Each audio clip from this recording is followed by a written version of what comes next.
Oh, you're a good man. Should be in the center. Down there.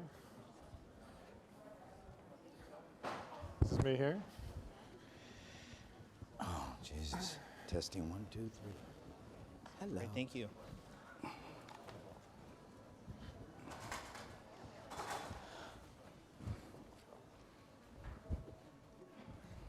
Bright lights. Yeah. Where's the, oh, there's the little panel thing. Although, wasn't it, was the gal who was married on Dancer? Well, I shouldn't talk.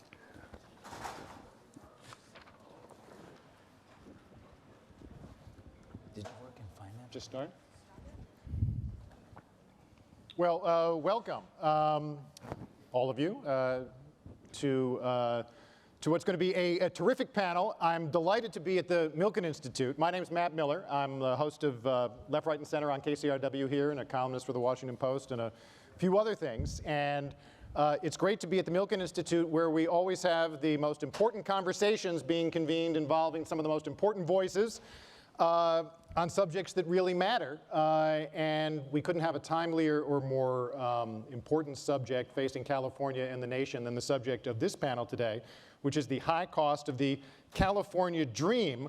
It's an interesting testimony to the power of the Milken Institute to actually arrange tuition hike debates right at the time that we're doing a conversation about the high cost of the California dream. If you opened your LA Times today, for those of you who are in town, obviously big news yesterday on the proposed hike that looks like it's now going to take effect of 5% tuition hikes each year for the next 5 years, matter of some controversy. This will bring, according to the Times, the all-in cost, not just tuition, but if you add in room and board, for a year at the University of California system to over $30,000 a year. This is in a state system.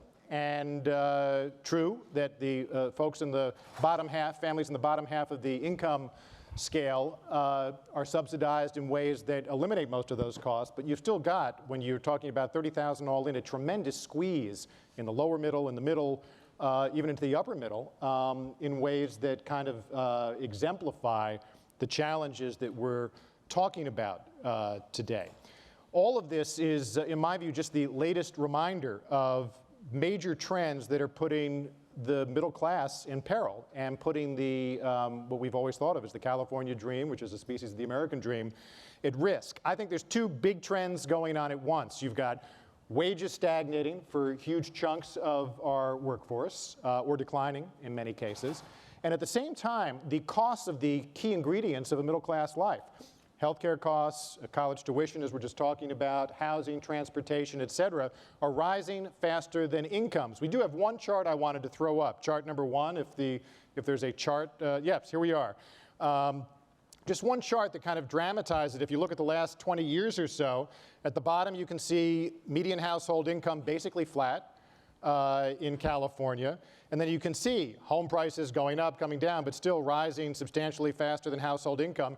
Healthcare costs going up at something like 3 times median income. And then in-state tuition, and this is before what we just read in the news today, going up more than 8 times. And so something has to give. And the question, I think, for this panel is the California dream now broken, and how do we repair it? The truth is, not only is California, unfortunately, too often a kind of poster boy for these trends, as you can see from this data, LA, for those of us who are based here, is almost even a worse example. There was the LA 2020 report, those of you who followed this over the last year, that talked about an extraordinary percentage of Angelenos who are either unemployed, living in poverty, or near poverty, something close to 40%, and substantially higher than other major cities. So the challenges facing LA and California are extraordinary, and this affects the fate of the middle class. It affects the attractiveness of California as a place to start and build businesses. And more broadly, I think it affects the optimism that all of us associate with the California creed, the American creed of upward mobility, of the kind of classic Clintonian frame. If you work hard and play by the rules, you ought to be able to get ahead. And these trends are really putting a lot of this at risk. So what are we going to do to fix all this? What's the role of business, government policy, and other sectors in forging new answers? Are there models that California can learn from? And an always sensitive question we'll get into today, does Texas have anything to teach us? Or is Texas instead a cautionary tale, or both? I think we'll actually end up with some interesting debates about that as we go into this. So to tease out some answers from different angles of vision, we've got a terrific panel for you. You've got the full bios in your packet, so I'm not going to read everybody's full bio. But let me briefly introduce our terrific panel, and then we'll engage in conversation for a half hour or so, and then leave plenty of time for Q&A and dialogue with this informed audience. So beginning down at the end on my left, on your right, we have Mr. Joel Singer, who's the CEO of the California Association of Realtors. We've got next to me a man who needs little introduction, Antonio Villaraigosa, who is a senior advisor now at the Bank of California and at Edelman, the communications firm, and also, of course, the former mayor of Los Angeles. Welcome. On my right and on your left is Roxana Tynan, the executive director of LANE, which is the LA Alliance for a New Economy. I got that right? Welcome to you. Next to Roxana is Louis Feldman, who's a partner at Goodwin Procter. Welcome. And then last but not least, of course, is Rudy Espinoza, who's the executive director of Leadership for Urban Renewal Network, or LEARN, as it's known by its acronym. So welcome all. And let me start, Roxana, with you, because I would love to just start us off with the kind of the worker perspective, the average person perspective. When you look at in the face of these trends that we're seeing, how do you define the problem that we're facing, and what do you think is the beginnings of what the answers need to be? Sure. Well, and I'm sure there are a lot of folks in this audience, too, thought long and hard about some of these issues. I want to call up slide 19, which gives us kind of an overall picture of the problem that we're dealing with in terms of wage stagnation over the last 30 years. But I want to posit that the problem isn't, I'm not sure we should see the problem just as one of poverty and how to address that, but really about the lost opportunities in terms of growing a really sustainable and equitable economy. And I'm actually very hopeful, despite the enormous scale, 40% of LA's workers, both full-time and part-time, are earning less than $13 an hour, and are therefore, they and their families are living in what is effectively poverty. Despite that, though, I think we have some really great examples. And I want to point out just a few examples of things that the city has done, that our region has done, and could do that would have an enormous impact and really help grow our economy. So I'm going to call out an example that Mayor Villaraigosa was a real leader on, which is building out our transit infrastructure, putting all his political capital on the line to really raise the resources to build out that infrastructure, and then working with us to fight to ensure that those jobs were really high quality jobs, and to ensure that we had a 40% set aside of the 57,000 jobs building out our rail lines over the next 5 years, that 40% of those will go to folks who are living in low-income neighborhoods or who are dealing with really serious disadvantages, long-term homelessness, long-term unemployed. That's an opportunity to really have an enormous impact on a significant number of folks. And likewise, I think we've been talking earlier today about sort of key growth sectors in our economy that we can really invest in to create high-wage quality jobs.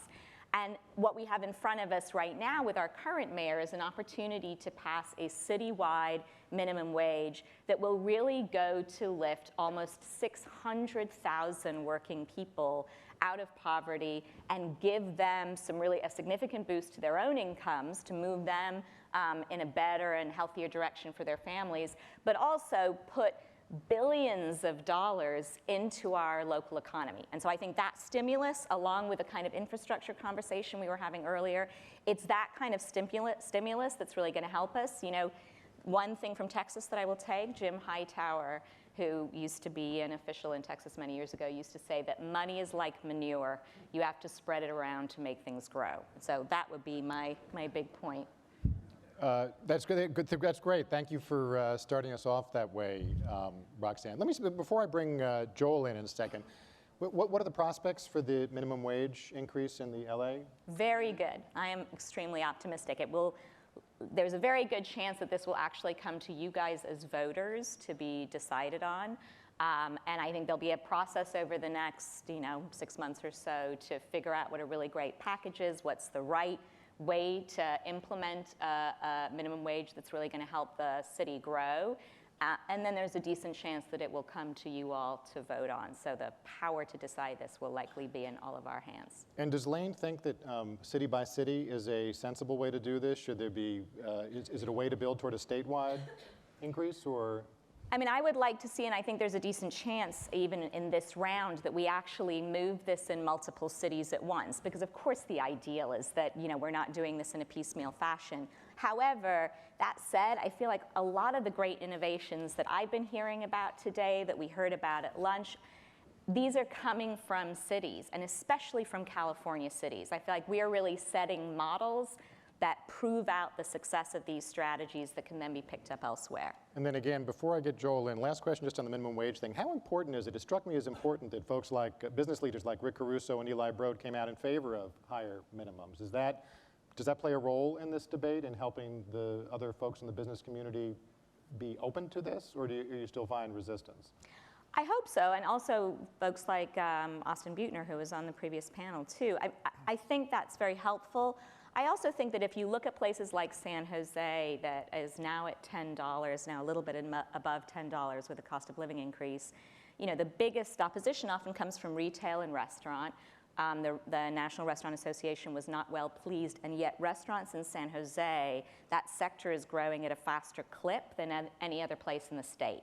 Now, while I can't take credit that it was the minimum wage that led to that, it clearly wasn't a higher wage that held the restaurants back. So I think we have some also just examples on the ground that I think can allay fears about how these kinds of policies can be implemented in a way that the business sector can handle. Great, thanks so much. Joel, housing costs. Can you dig a little deeper for us? Housing is a big piece of the equation, lack of affordability. I remember when we did a little, in our little conference call we did, I was surprised at some of the facts about just how unaffordable housing is in California compared to other areas. Can you help people understand that and what's driving that? Sure. First of all, I was kind of pleased by your first slide. I feel a little less guilty.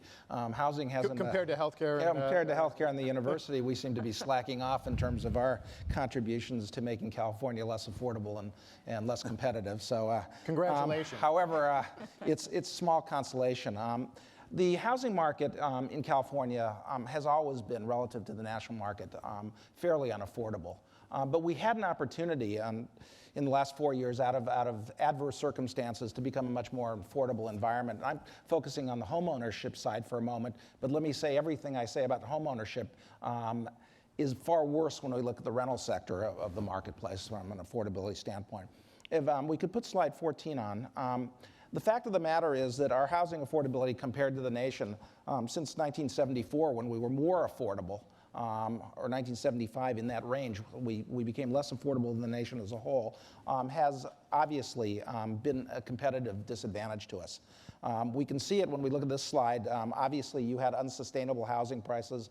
Then again, if you had a mortgage where you were paying interest only, you really didn't own that home. You were really renting it. And we saw an opportunity for tremendous affordability after prices collapsed, and collapsed in ways we have never seen in California before. But in a sense, the recovery that we've seen in the last 18 to 24 months, we've come almost too far too fast. Housing prices are now up in most areas to about 3/4 or even 80% of their historical highs in the San Francisco Bay Area and most of West Los Angeles. They're actually above their historical highs, neighborhood by neighborhood. And as a result, our affordability versus the nation is a problem. And to just take a look at what this means, if I can have slide 16 for a second. What we're saying in California, and this is not just in urban California or coastal California, in California as a whole, using a fairly liberal qualification methodology, you now need an income of $93,000 to qualify for the median home in California. What makes it worse is we're now at record low mortgage rates, below 4%. And if you postulate any increase in mortgage rates, which I think is inevitable, it may not come as early as we had thought, but it is inevitable, that makes affordability even far less attainable, again, on the homeownership side. And as I said earlier, this is all magnified when you look on the rental side. Is that, Joel, just so people know what they're looking at, and it looks like the little threes, are, the last digits dropped off, but that means that's the income required to service a mortgage, the typical mortgage at a typical rate? That's the qualifying income for a first-time buyer for a typical first-time buyer's home. So it's almost twice as less affordable than. Yeah, and if you look at it, and again, the point I think I really want to make from this is where we were in 2012, and this is how fast it's eroded. Now, obviously, there's good news in the housing recovery. Far fewer people are underwater. The economic contribution of housing is significant, and that's a good situation. We still have a lot of people underwater, a lot of foreclosures. But by the same token, there's a price for that kind of price increase. And that price increase is, if I can have slide 18 for a second, is we're going to see this in terms of opportunities. And the most important opportunity from my standpoint is what it means for the home ownership rate. When you look at the demographics and the discussions we had at several groups earlier this morning, home ownership still is a critical part of the California, and I would argue the American dream. If you look at the component of immigration to California, which is so heavily foreign immigration, and you poll people who come to the United States and you ask them what their aspirations are, homeownership is right at the top of the list. And if you look at our California homeownership rate, we're getting now down to roughly 55%, 54%. It's conceivable we could be a majority renter state. My argument on this would be that this is a problem on several levels, just the affordability, but it's also a problem in terms of the competitiveness of the state. It makes you less attractive over time.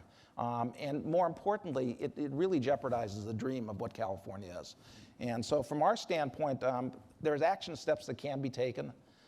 They're not easy, but we need to do something to address the housing affordability problem at all levels. And I think one of the other panels will cover the rental market in great detail. But it is the Achilles heel, quite frankly, is what we used to call it 20 years ago of the California economy. And for a while there, we were much more competitive than we are today. And my fear is that we go back to the environment where housing continues to differentiate us, if not from Texas, from the nation as a whole. Why have we always been kind of 10 points below the national average on? Well, like I say, we weren't. In 1974, we had housing prices 4% above.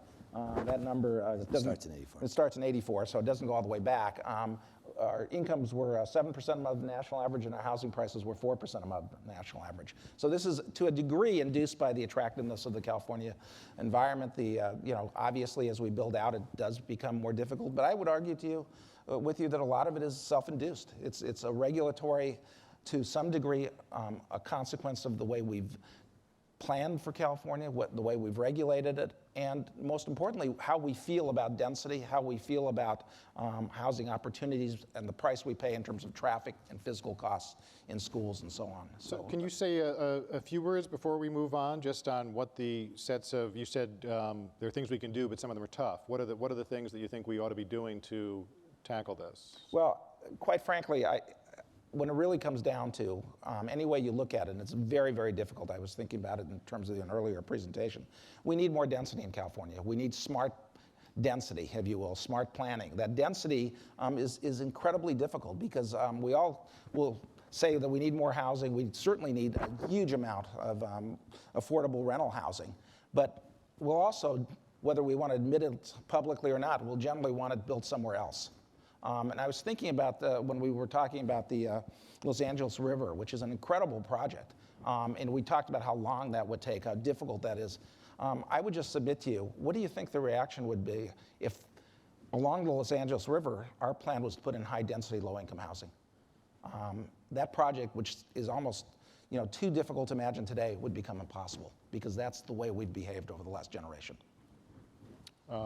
Okay, well, thanks for like that. teeing all that up, Joel. Mr. Mayor, Mr. Former Mayor, what's your angle of vision on these sets of challenges? What do you think, how would you frame what the challenges are and what we need to be thinking about in terms of kind of renewing the California? Well, I certainly support a raising of the minimum wage. I'm a big believer that we should be rewarding work. In a world where politicians on both sides of the aisle are not for welfare, then if people are working hard and they're working a job, we've got to have a job that they could, a pay that they could live on. And so I support a minimum wage. But frankly, that's not going to get us out of poverty. Long range, we've always known what the path to opportunity is. It was the golden dream here in the 1960s when, looking around the room, when some of us were going to school.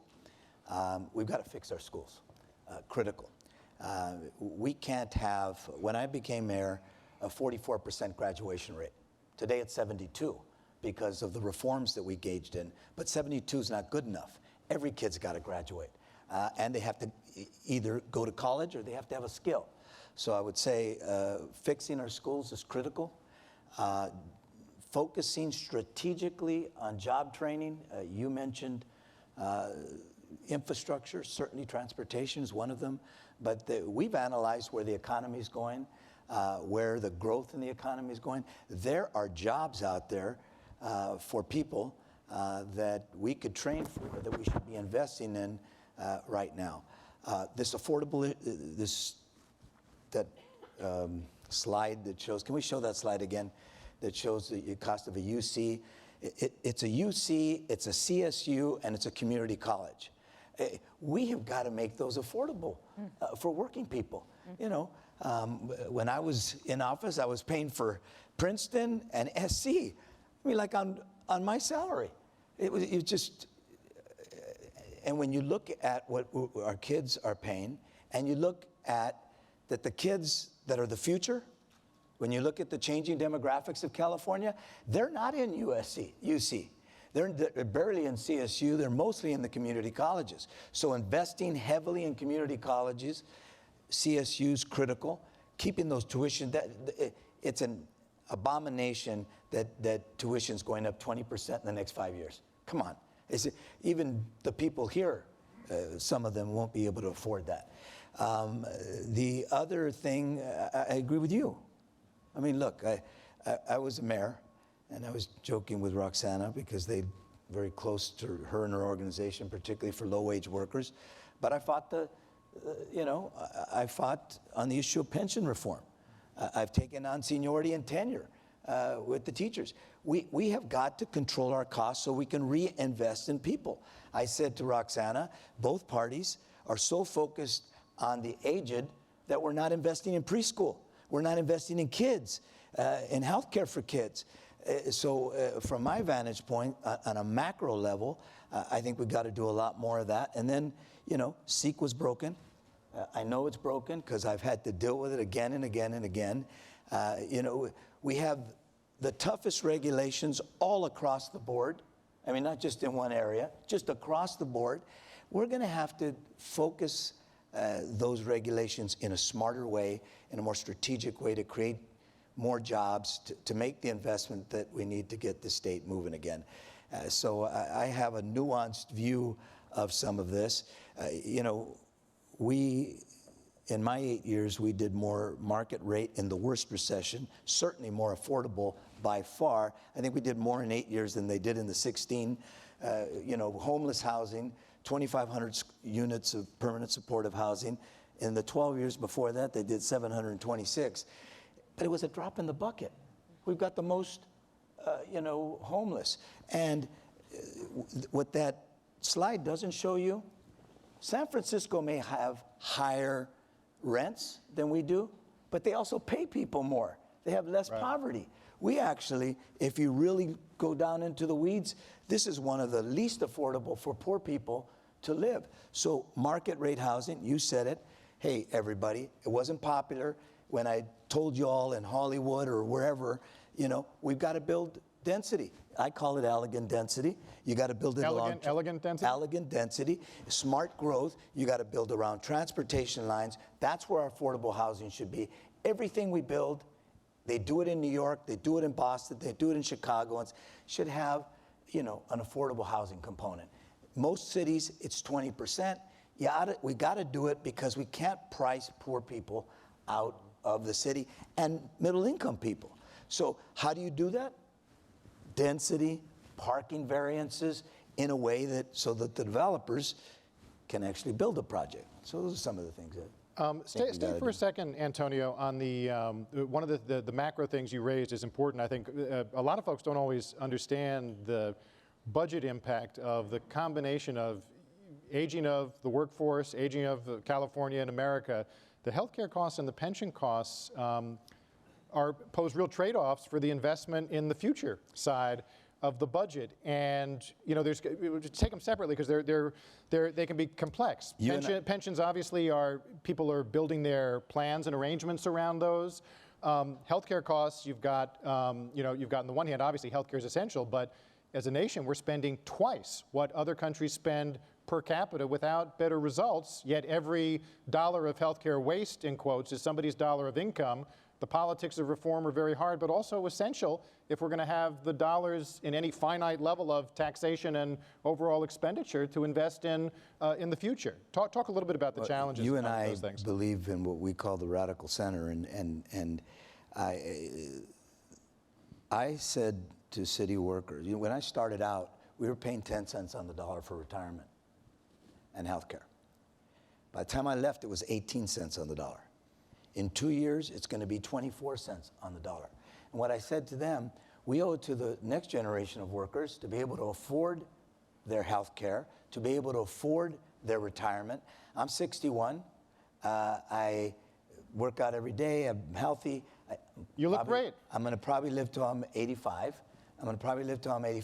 You can't have pensions that are predicated on actuarials that say you're going to die at 67 because you won't be able to afford it. So I tried to argue, and we actually changed. I said that in order to keep paying our city workers, a decent, good wage, that we needed for new employees go from retiring at 55 to 65.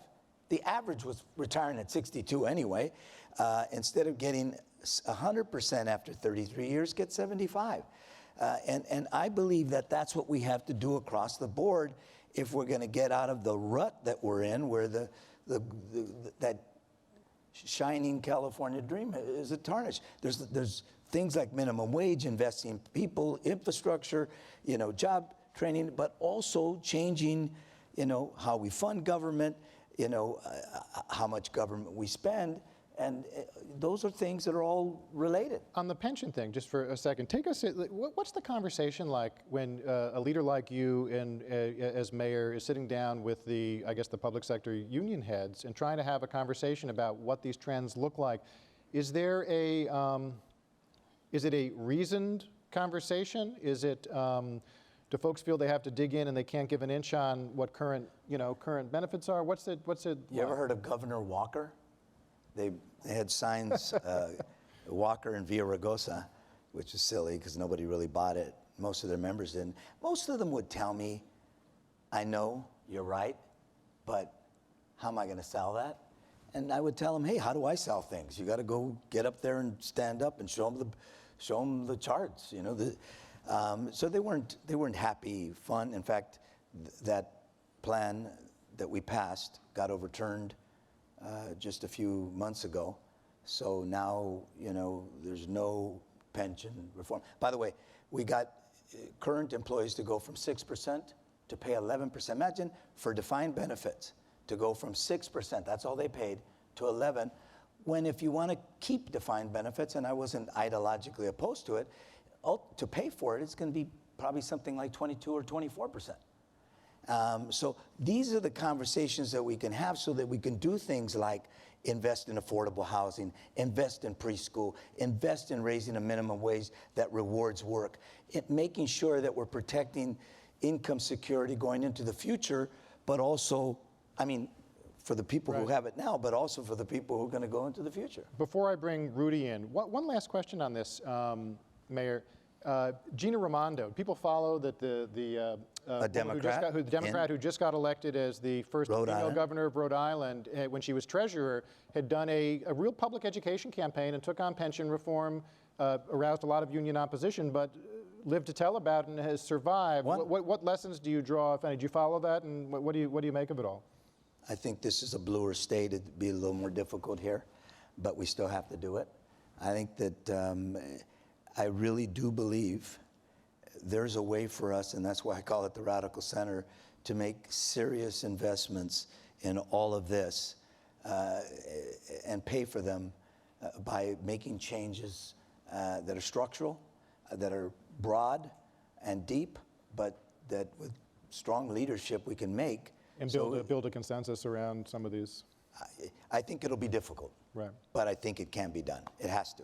I mean, Right. we can't, we won't be able to sustain this, everybody. We just won't. Okay, thank you, Antonio. Let me bring in Rudy. So from your angle of vision, you're working in the local level, working with communities. What's your take on the agenda? What's top of your list for how we begin to tackle some of the things that all of us are concerned about? Well, I agree with the mayor that whatever's happening right now is broken, and we need to do something different to fix it. At Learn, we were started sort of as a community development laboratory, so we're really interested in thinking about creative ways to revitalize low-income neighborhoods.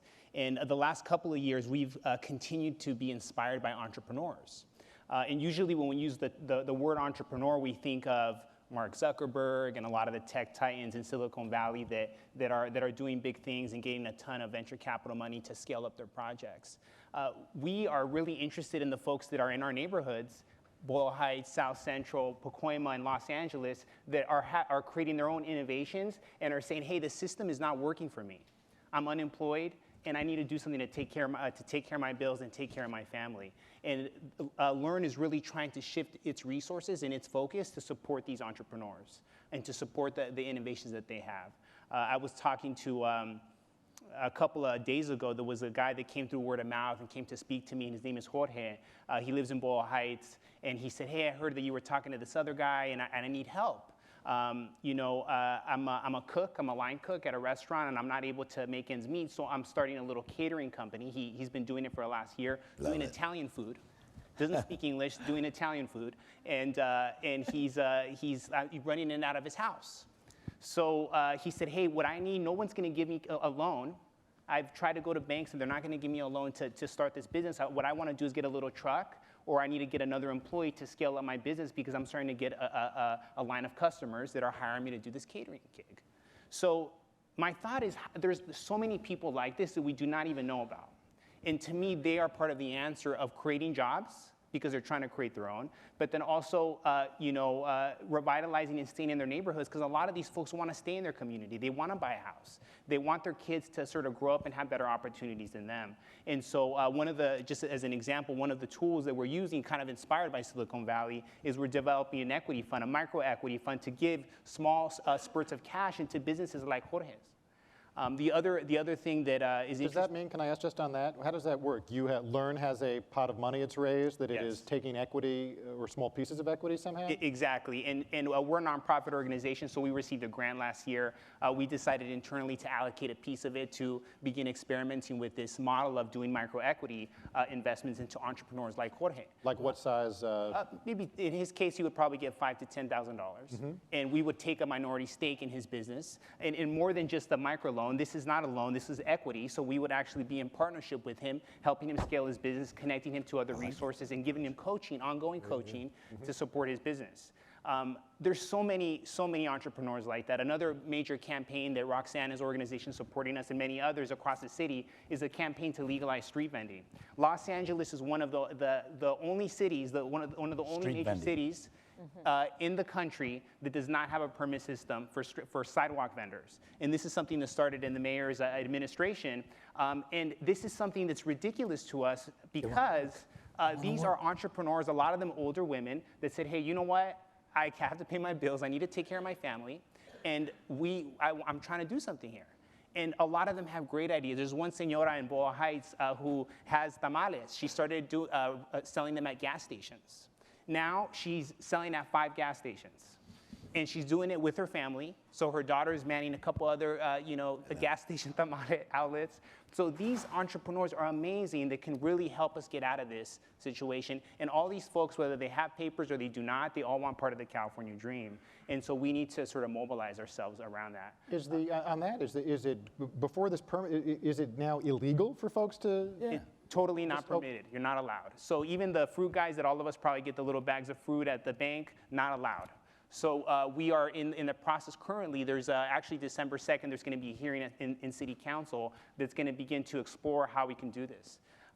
And this is, to us, it makes a lot of sense. Other major cities have it, why not? Just a quick aside, the depressing thing just about that fact, I didn't realize that was the case in LA. I mean, that was what the Arab Spring uprising was about. It was a lot of folks who were who were like expropriated or weren't allowed to legally run their little businesses. Right. And anyway, go on. No, I'm with it. I mean, a lot of folks don't know that a lot of those revolutions in the Middle East was started by a street vendor that was getting their stuff confiscated. This happens all the time, every single day. But you know, I think taking a step back and taking it back to the education stuff, these are all really comprehensive issues. And you know, I think that we have to begin to instill a spirit of entrepreneurship in our education system. Because in public schools, no one told me that I could be an entrepreneur. And it's funny because when I quit my job to become executive director of Learn didn't have any resources. Like, you know what, I feel like I need to do this. My mom was like, who's third grade education, she's a waitress, said, Rudy, what are you doing? Why are you quitting your job to do this? And I was like, well, Mom, I'm not really feeling my job. I feel like I could do something more. And she said, I don't get it, but you have a job and they're paying you. Why would you do that? And that's the experience of a lot of youth in the city. And we have to begin to encourage them and say, hey, you have a great idea. This is how you would start a business. And it's all part of the education system. So, You know why I'm so positive about California's future? Because if we educate young people like that, look at it. I mean, but we can't have that if we're not graduating them, if they're not going to college, if they're not, I mean, look, the talent. And you know, he hit it right on the head. In my council district, when I was a councilman, I let them all do it. But then once I was mayor, a lot of the council members wouldn't let the vendors on the street. So, and immigration, you know, when you saw me fight and see me continue to fight for immigration reform, no state will benefit more from immigration reform than us. No city will benefit more than us for a number of reasons. We know the high-tech reason. All the low-wage workers, many of them are undocumented. If they can start businesses, if they can come from out of the dark and into the light, get an education, get the job training, do this, this is going to be good for us, for our Social Security system, for our taxes. Nobody benefits more than California. So, and that's a perfect example. Let me, before I bring Lou in, stay on immigration for a second, because there's going to be news today at 5 o'clock Pacific time when the president goes on and announces in an address that apparently is not being covered by the major networks, an item of some controversy, because it's going to affect entertainment tonight instead. But say a word about what you think about what the president's going to be announcing changes in the enforcements that could affect, what, 4 million? 5 million people? Well, they're saying 3 to 5. They've said 5. I don't know how they get that calculus, because they're only saying right now the parents of citizens, not the parents of dreamers. Right. They're also going to make some changes to secure communities, as I understand. I'm not sure we get to 5, but let's say we do. Again, no one will benefit more. And just so, you know, don't listen to the talking heads. We've done this for 70 years. Roosevelt, Truman did the Bracero program, brought in millions of Mexican braceros to work in our fields. Eisenhower, Johnson, Kennedy brought more than almost 2 million Cuban refugees. My stepdad was one of them. Every president, Ford brought in the Indo-Chinese, Vietnamese and Cambodians, more than 1 million. This has happened 20 times since the 1970s. The notion that a president can't do executive action or that we can't engage in judicial discretion is completely ahistorical. It just is. And again, nobody will benefit more than this state. Rudy, before I leave you, is there a kind of short list of policy changes that you think would accelerate the agenda, apart from the permitting stuff that you're working on? Are there other things that would boost the entrepreneurship or the kind of stuff you're talking about? Well, I think that there's a lot of amazing resources that are supporting small businesses through the SBA. There's a lot of amazing nonprofit lenders in Los Angeles and across the country that are providing microloans to entrepreneurs. I just think we need to mix it up a little bit and add more tools to the toolkit. And so that's why we're experimenting with this equity. Other folks have tried equity, but that's just something that we're hearing from people that they need. I think policymakers can support that by encouraging that. I think we have to look at cooperatives and land trusts. Because that's the way that people own. There's some properties in Boyle Heights that are up for sale, and some business owners say, hey, can we buy it together? So we have to be able to encourage those systems and those relationships.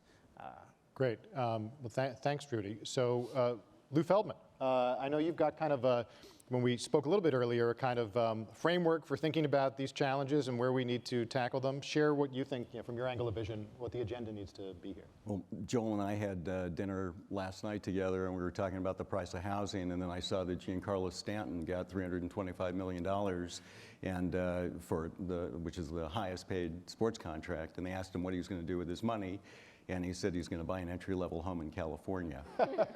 And it's, no, he didn't say that. I'm taking it All really you need to serious know. after this stats. So it's a very it's expensive. I think I do real estate. I'm a represent a number of the large developers of major 10,000 unit type developments, and it's clear that density solves a lot of problems when density is combined with good planning, when there is an understanding of the community voice. And I would say if there's one thing that saves California, it's community. And anything we can do to facilitate communication, accurate information and communication is really what's going to save us. When you go back to what Rudy's talking about, getting a democratization of capital, in effect, to allow the smaller party to participate, we can do that very easily by encouraging what the Jobs Act gives us, which is the online portal to capital to be made available for microloans. We're not limited just to California. There are people all over the country, and we are the innovators here of financial technology. In San Francisco, there's a company called Lending Club, and Lending Club does $200 million of unsecured loans a month, and is going public. Prosper is another one. There are equity portals. There are small business portals. Dan Gorfine from the Milken Institute just went to work for a company called On Deck, and On Deck's purpose is to compete with the SBA and to get rid of the timelines and the problems of going through lenders and the expense associated with all the middlemen and going direct to, and women, sorry, and going direct to the public. California's regulations need to be looked at so that we facilitate a proper interchange between those who want to lend or those who want to invest and those who are seeking loans or seeking investments, whether it's real estate or in personal human capital. So that's one area. We also, I really do believe the educational system that we have, especially at the university level. I serve as the chairman of their real estate school at UCLA, the graduate school, the Ziman Center. And what I'm seeing is that we don't have a history of creating foundations for ourselves. We don't have what the private institutions have had a long time, which is we fail to communicate with many of the people who graduate from our universities, and we fail to bring capital back and also knowledge back. We could do a lot better with that. And again, the use of free information, as Mike Milken said, what the internet does for us and creating community is important. California prisons, no one's talked about, but we really need to look at decriminalizing certain things and facilitating the education of marginal criminals, as we would call them. I mean, even guys like Charles Manson are getting married now, and I'm sure he was congratulated by all the voices in his head the other day. But there are things we're allowing people to marry and move forward, but we're not really saying let's just have those hardened criminals be the ones we keep behind bars, educate people, move them out, and give them a place to go. Give the halfway houses, the chrysalises, the NGOs the ability to communicate and facilitate those kinds of reentry. And the unions owe us a lot too. The unions should be responsible, like we are responsible for affordable housing in the real estate business. They should be generating jobs for people who are coming out and need a new fresh start. Immigration, the last thing I'll talk about is clearly immigration is a big issue, but I remind everyone Thanksgiving is next week, and you know, the Pilgrims came here, they were undocumented, and they just kind of stayed, and everything worked out. So I figure that's where we're going to end up, and it won't be too soon. So I leave you with that. That's great. Talk about density again for a second, because this is an area everyone seems to agree we need more density, smart density, et cetera. What's the obstacle to that now, and what's the way to surmount it? Well, there are different obstacles. Certainly, redevelopment's been taken away, but all tools. What does that mean? Well, redevelopment allowed for tax increment to be diverted, new taxes that were created by development to be diverted back into the jurisdiction, which created a little district called a redevelopment district. It's tax increment financing is what it's known as. And you can leverage those new taxes into bonds, use that money to acquire property, write it down, move it around to people. I remember meeting with Mike Milken and a few other people when Jerry Brown came to town to speak to the chamber, and he said, I'm getting rid of redevelopment. And a lot of folks who used redevelopment said it's a good thing, because it was only supposed to take 3% of our revenues out of the local jurisdictions, and it ended up taking 13 to 16%. And we created the Bells of the world, and local government became business. They lived on this, and they used it for working capital, not putting it into the ground, not putting it into jobs. And so I'm glad that that was dismantled in some ways. Cities have responded. Los Angeles, for example, has a net new revenue policy where developments like the Westfield Topanga Mall or LA Live, which has been transformative, have allowed for their charters to provide for local tax increment. We could use that kind of approach where new projects that generate taxes, we can give some of that back to the development. If we need 5,000 hotel rooms downtown, we're giving away a portion of our transient occupancy taxes which would only be there but for that development, not taxes from the general fund. And that allowed for a multi-billion-dollar project, many new jobs, 8,000 new jobs. It's a very easy formula if local folks can communicate with each other and decide that that's really what they want to do. And who are the opponents of greater density? The opponents of greater density are everybody who doesn't want something in their backyard, right? So it's basically the NIMBY. Yeah, and the government too. Local governments, because they are so dependent on sales taxes, want sales tax producing businesses over housing. Housing costs money. So there's a balance to the overall amount of taxes and services that has to be looked at. We can't tax California anymore, folks. I mean, 13.3% is what I pay. And I've got 2 kids in private school. I haven't even sent them to college yet. And it's a very, very expensive place. Sometimes I say I should go or stay, but we've got the greatest technology, we've got the greatest universities, we've got things like this going on. It's a unique place to be. I'm still proud to be a Californian, but it's a very, very expensive place to be when you're taxed. Can you guys say a word about the politics of the density thing and how that gets, Yeah. if that's kind of the smart answer? This city, I mean, it's not the only one. There are other cities, but it's certainly one of the NIMBY capitals, you know, of the United States. It's not the only one, but it's right up there. You know, when we built, what people didn't realize about Measure R and the unprecedented investment in public transportation, it wasn't about public transportation. It really was about reimagining the city. It was about changing our general plans and our specific plans for the purpose of supporting elegant density, having affordable housing, creating a city where you could live, work, and play much as you do in other great cities that you visit that you like, and the like. And so a couple of the things that prevent it, we hadn't updated our general plan since the 1940s. We did more in the 8 years than we had done in the 20, but we still didn't do them all. Is that zoning? Yes, and why that's important.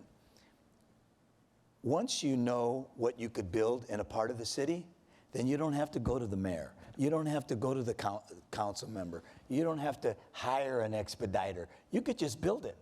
And and then you put requirements on what you build. So if you're along a transportation line, you get 20% has to be affordable. But then you give them density bonuses. They can go higher. You can have less parking. You can do all of these things so that they can pay for their project. Because the one thing I do understand is, okay, you want me to do the affordable housing, I understand it, but then I need more stories and I need less parking because I got to pay for it, right? So those are some of the things that prevent it, but the NIMBYism, CEQA, where you can sue again and again and again and hold the project up. I mean, the business people know this. Look at hold the Hollywood. project up for 15 years, Just one person could do it, Yeah. by the way. When people ask me why on the 405 I only built one lane and not two, it's real simple. A lot of rich people along the 405 just wouldn't let us expand, a little more to the right. The Mulholland Bridge, which, anybody know the Mulholland? Mm-hmm. Is that a historical bridge to you? I mean, it's old, well, but guess what? A couple $100 million more here, I mean, it just added to costs. So, those are some of the things, and that's why I call it the radical center, because I'm very much for affordable housing.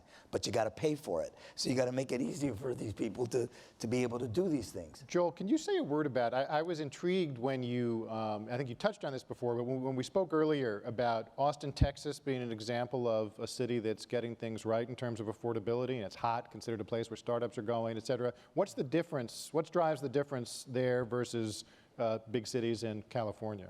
Well, it's certainly a very different regulatory environment, and the build-out is not nearly as extreme as ours. But we were talking last night at dinner, and it was quite a dinner last night. Yeah, well, we had a great time. did everything it was supposed to do. This guy loves tequila. That's the fees up front in most of coastal California are the equivalent of the cost of a finished tract home in Austin. right.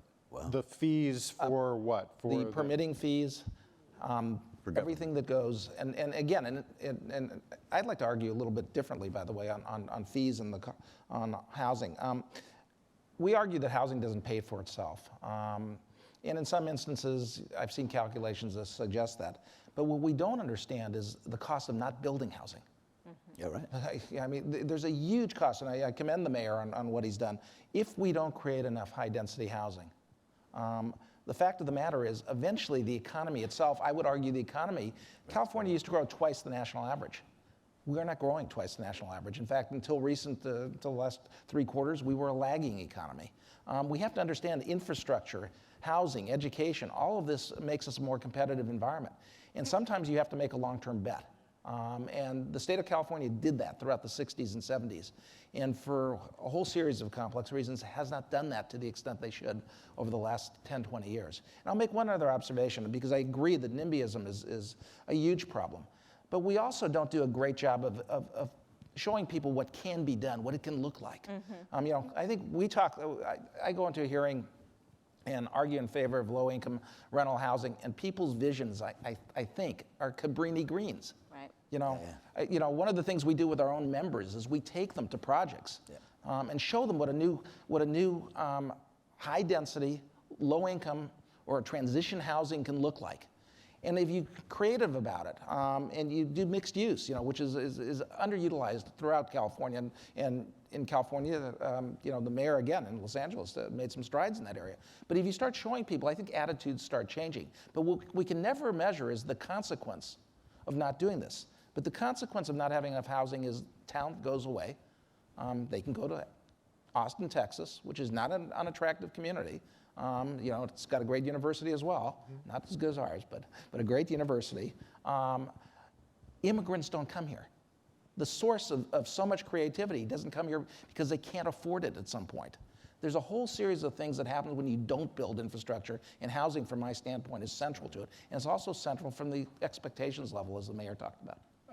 Roxana, and by the way, in a couple minutes, I want us to go to Q&A with our audience. So please prepare your questions, which I know will be incisive. Roxana, I wanted to ask you to focus for a minute on Well, they triple up. in-person service sector work. One of the things I've always thought is that in this era of globalization and offshoring and technological change, when there's so many pressures on wages for average folks, not just in California, the US, but all the advanced democracies, that in-person service sector work, which is work that can't be offshored by definition, ought to be a place where maybe some new bargain can be struck, where between business, labor, government, we can say, you know, all in, these kind of jobs have to be middle-class jobs or a path to the middle class, and let's figure out how to share that burden between the wage, between greater earned income tax credit, for example, between slightly higher prices on some consumer goods, so that we have a balance struck that enables at least, you know, there's something like nationally 35 million jobs are in this category, and the, you know, maybe it's 10% of those are in California. Is that a promising way to think about this, and how do you think about it? I do think it's a very promising way. I wanted to just echo what was said about NIMBYism, though, and say that one of the successes I think that we've had in Los Angeles is around building this idea of a community benefits agreement attached to developments, where you can bring all the folks together and really build a unified vision around what you want to create. People can really measure the benefits, in addition to, I think, really want to echo what you were saying about showing folks what it looks like, that this is not, density doesn't have to be scary, it can be fantastic. And so I think that we've seen some great experiments here in LA. And on the service sector, I would say absolutely, I think we treat manufacturing jobs like they were naturally God-given fantastic jobs, and they weren't. They were sweatshop jobs. They were the worst jobs in this country until the labor movement organized them and really raised standards. And so I would say we shouldn't consider whether it's retail or home health care or hospitality, I don't think we should consider those jobs naturally bad jobs. Those jobs can be, especially in really profitable sectors like hospitality or in healthcare, which we know is growing, those jobs can be family-sustaining jobs. And I think if we're trying to think about this as we are in this panel in a very holistic way, about really expanding access to capital, ensuring that we're building more housing, ensuring that we're investing in our infrastructure overall, that there can be real overall benefits to business of a holistic strategy like that can help to pay for, I mean, you know, in restaurants, likely the minimum wage will increase costs by maybe 4% or something in that arena. I'm sure there'll be arguments about that, but that means your $10 burger is going to cost you $10.40.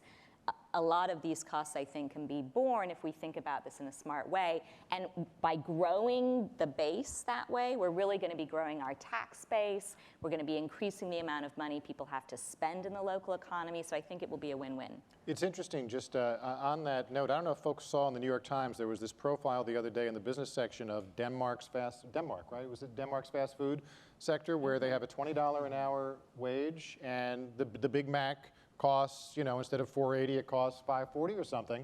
But it's a different kind of social compact for this sector of jobs that are in person. That, it's also, the burgers are made out of herring, though. Is that the, well, there are subtle differences, right? We get a hiss from the crowd, but it just should, you know, not that Denmark's a model for everything, but I do think there are lessons we can learn for how some innovators around the world are doing things. Let me go now because we got about 15 minutes before we close, and I want to make sure we have a chance to address folks' questions. I think we have roving microphones. Do we have roving? Yes, I see roving microphones. So if you will raise your hand, and I'd ask that the lights are up. We can see you now.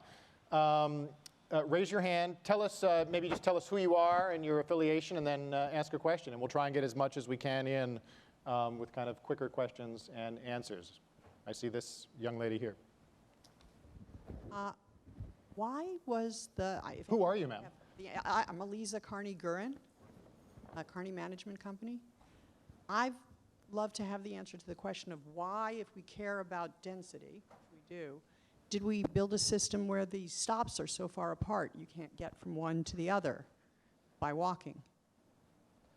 And I've never understood, if the plan is for density, which we all support, the stops along the metro are so far apart.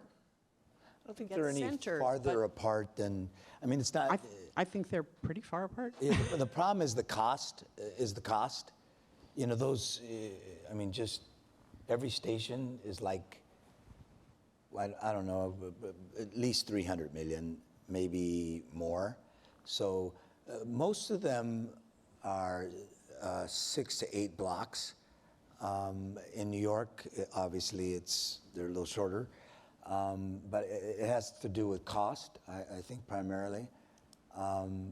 But they also have bus interface that, can get you, they're supposed to be like within 12 blocks, I think 8 to 12 blocks, but mostly it's a question of cost. So you can't do 6 because it's about 300 million, I think, for each station.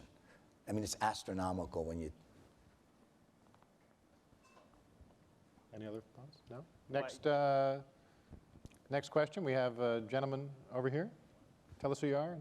Mark Stegan. I've got a company here in Los Angeles, and one of the questions that we run into a lot is not only the cost super high and real estate and our education system sucks and all the stuff we've talked about, but the regulation and the laws for businesses are usually so onerous in California versus other states that there's plenty of companies and CEOs I talk to that even if the cost was the same, they wouldn't have their company in California because of the litigation, the plaintiff's attorneys and whatnot. And do you see that situation changing at all in the future? I mean, all the big companies have left California, not only for cost, but because just the general regulatory and legal infrastructure in California seems to be very anti-business. And do you see any sort of change in that, or is it going to be the same or even get worse? I don't disagree with that. I actually spoke to that a while back, earlier in this conversation. I think the way you get there is with a grand bargain in so many areas. As I said, I'm very supportive of not only lifting a minimum wage, but you mentioned industries that don't necessarily have to pay $9 an hour. In other places in the country and around the world, they pay more. But you'll have to offset that with something. And I think that if we're going to make regulatory changes, there'll have to be offsets. As an example, I agree. Our upper income tax is too high. It's the highest in the country. It's higher than New York. Everybody, it's too high. People leave. Yet our property taxes are way lower than other states. Our service economy doesn't get taxed, and everybody else is getting overtaxed. There are ways to address these things. What's it called? California Tomorrow? Think long. Think long. They've looked at this, but it's going to take leadership to kind of bang heads and get people to understand. You could lower it here, make it better there. We don't have to be at the top of every regulation. I do believe that we made a mistake in eliminating the California Redevelopment Agency. We should reform it. It should come back in a different form. Yeah, I'm not against redevelopment. But just eliminating it, it was a conduit to pay you for the affordable housing we need. It was a conduit to support business development. You mentioned job training, by the way. But it was a conduit for working capital for people who are spiking their pensions and creating a pension problem that went from $6 billion in 2003 to $198 billion today. There's no question. Okay. But rational minds could come up with an alternative. That's the point I'm making. There were offsets that we should be thinking about, because again, if we want to think about California's future, we have to invest in the young people of California, right, and we have to invest in the people that are working, in California.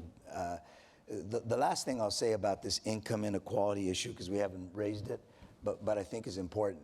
My grandpa came here from Mexico 100 years ago. He came from a country of rich and poor. You look at all the stats today, we're becoming a country of rich and poor. And I would submit to you that it's not a radical notion to say we need to get back to the basics. Henry Ford understood when he radically raised wages for his workers, he did it for a reason. He wanted those workers to buy his cars. After in the 1940s, when we, were bustling as an economy, we were making sure that the person that builds the refrigerator, builds a washing machine, could buy the refrigerator and the washing machine. Very different from the kind of capitalism in Mexico or other developing worlds. We're going to have to be smarter about how we go forward. So the nutshell is, I think the only way to make those changes, particularly in a blue state, the only way is to make offsets on the other side that get the savings and reinvest it in people and in smart things. Any other thoughts briefly on the panel on the business question? Okay, let's go to, we have a gentleman over here. Dan Hamilton, California Lutheran University. I want to go to the comparison on the fees for a house between Austin and California. So my question is it possible to get a restructuring of fees like that? If it is or not, is it a political thing? What would be the political process to get that changed? Clearly, the ecosystem around Austin versus the ecosystem around Los Angeles and California are totally different. So it would not be an easy transition to make in any way, shape, or form. But I think it goes back to what the mayor said, and to address this gentleman's problem. We've gone too far. We've become, and I can tell you a personal story, we have a software company. We're the California Association of Realtors. We can't move out of state. We're here no matter what happens. No place for us to go. But a true story, we purchased a small software company that was located in Detroit about 12 years ago. I wanted to bring that company to Los Angeles or Sacramento, where we have offices. That company now has almost 70 people. It's a huge provider of software nationally. If I were to do that, and we pay good wages, we pay $13 or $14 for our entry-level call center people in Detroit. Detroit has a fairly high wage structure. That gets them a house in Detroit. That gets them a house. Wow. To bring it to California, we would have to raise prices, and more importantly, most of my people wouldn't come. Think about this. They won't come from Detroit, because I've tried this. They won't come from Detroit to Los Angeles because of our price structure. Wow. That tells you a lot. Now, they're in a suburb. It's a lovely suburb and stuff. Doesn't have any of the attractions, in my view, of what LA has in terms of diversity and things like that. But when you look at Austin, it's a very interesting place because it does look like Los Angeles in so many ways. But its regulatory structure, and I might argue they've gone too far the other way in terms of not having a regulatory structure that is stringent enough, but the tort system, the financing system, and they have a schools problem there too, by the way. Mm-hmm. But the fact of the matter is, it's just a graphic analysis of what happens to us because of our housing prices, our cost structure, that industry can relocate, and they can do it easily without a penalty. And whereas my employees won't come from a Detroit suburb to Los Angeles, there's a lot of employees who are voting with their feet and saying, I'll go from Los Angeles to Austin. And that's the challenge in front of us. Did you have a thought? No? Next question. We got a gentleman over here. Yes, hi. My name is Eve Chair. I chair the La Sierra Board of Retirement. I had a question. There was some discussion about the city's pension reform that rolled back pension benefits and boost the retirement age for 65 to 65 for new civilian retirees. I just wanted to get your opinion as far as what your thoughts were as to why the court just decided to rule against the city, and now we're back to square one again, Mayor. Well, because they changed the composition of the ERB, the Employee Relations Board, I think was the entity. I had people on there that were, pro-employee, but also pro-city and our bottom line. And the changes were made, and they put a group of people that basically, were only looking from the employee's perspective. And I said, what I've said is, you're not really even looking from the employee's perspective. You're only looking at the current employees. Future employees, you're basically saying, let it go bankrupt. And, so I think there are ways to do these things that rational people, because most people are in the middle, that rational people can make investments in rewarding work and providing for affordable housing and but at the same time, make sure that it's sustainable and affordable for the people that are creating wealth. And I don't think we did that smart enough. And, as an example, I don't believe I do have some legal training. I do not believe that people who sit on the board should be able to benefit from their decisions. And as you know, sitting on some of these boards, these employees are retirees, some of them, and they get to make decisions about their pensions. When I made the changes from 6 to 11, I knew it would one day affect my pension, but you know, I shouldn't be able to, I did it anyway, but you know, you shouldn't have those folks, I believe, on those pension boards because they have a fiduciary and they also have a self-interest and a conflict, except the Constitution allows you to do that because it gives an exception for retirees. You know, so those are some of the things that I think we need to fix so we can invest in kids. Every kid, how many of you are parents? How many of you, so keep your hands up, how many of you sent, and then put up the other hand, how many of you sent your kids to preschool? If we want, why? You did because you knew if they were in preschool, they'd be ready to learn when they go to kindergarten, right? Every kid in California needs to be in preschool, but we can't afford it if we're making some of these bad decisions on the other end. Simple as that.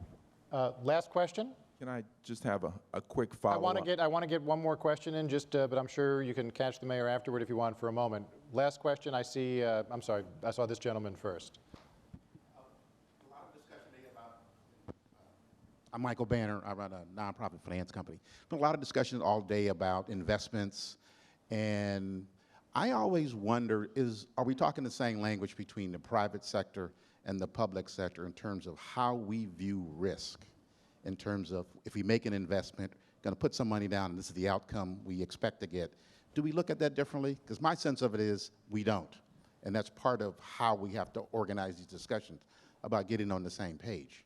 Which means that the public sector should be willing to take more risk on some of these? Well, I think they look at it differently. My work around City Hall, if you talk about taking funds from bucket A, putting it here, they go, wait a minute, you can't take money out of here because we know that's a deduction.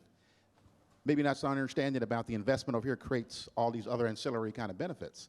And in the business world, they tend to think that way. You got to make investments to get ahead.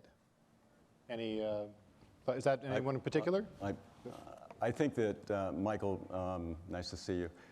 You and I look at it the same way, but the constraints of someone in government are very different. Their goal is to vest in a pension as well as provide service. They want longevity. They just don't want to make a mistake.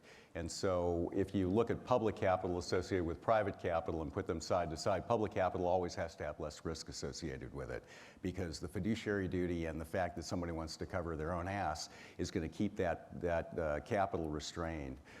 It's bold movements like the ones that the mayor has taken in the past with the amendment of the charter to allow us to go forward and create jobs, but that's not the norm. It is clear that when you underwrite any public-private partnership, the public dollars are there for the gap, and the gap itself is after every other aspect of private money has been put in place, and that's really the risk money, and the gap is supposed to be the money that doesn't require as big a return. Rudy, you in? Yeah, I think the languages are completely different, and I think we have to be okay with failing once in a while, right, in a measured way. Because whatever we're doing right now is not working, obviously. Looking at all the crazy stats and the lines going in opposite directions, we have to think outside the box, and we have to say, you know what, screw it, we're going to try this. And in a measured way, an educated way by bringing people together. So we've got 45 seconds. I'm going to ask our panel, before I thank our panel, just quickly, 10 seconds each, kind of one parting thought you would leave folks with. The key to renewing the California dream, reducing the cost of the California dream. Let me go down, starting with you, Joe. Think long-term, invest in infrastructure. Mayor? Education, education, education. Roxanne? Raising wages. Access to capital. and invest in the entrepreneurs in our neighborhoods. Excellent, quick thoughts. So please join me in thanking our panel for a great discussion. Obviously, these issues are going to be at the top of the agenda for a long time, and hope that this stirred the pot on your own thinking as you think about how we collectively can move forward in a way that's good for the state and good for all of us. Thanks so much. Great. Nice to meet you. Nice to meet you, Lou.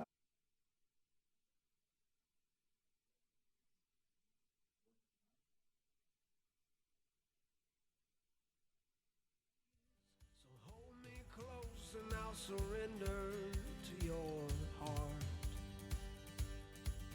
You know how to give and how to take.